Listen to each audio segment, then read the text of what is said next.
Bloody few weeks across Tucson with repeated acts of violence in the city involving guns. And in an exclusive interview this afternoon with Tucson Police Leadership, they're laying out ways they are hoping to turn things around. News 4 Tucson's chief investigative reporter Corus Nylander has more on this story you'll see only on 4.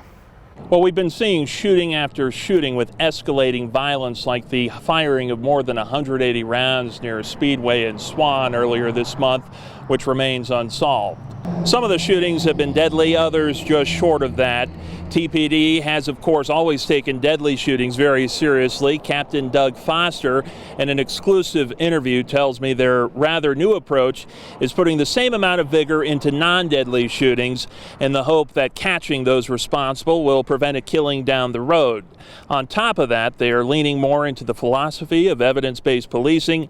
Basically, that means they use a more scientific-based approach to address what particular neighborhoods are dealing with.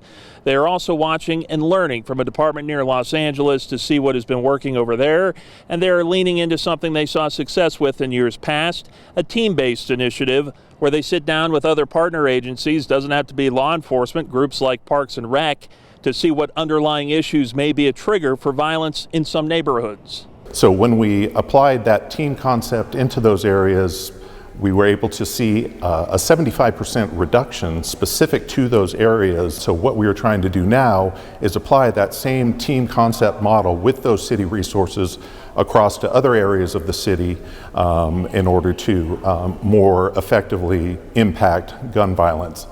And even though crime overall remains in a downward trend, Captain Foster tells me he is concerned by the fact that violence involving guns is clearly on the uptick right now. I'll share more on their efforts to combat that tonight at 5 o'clock.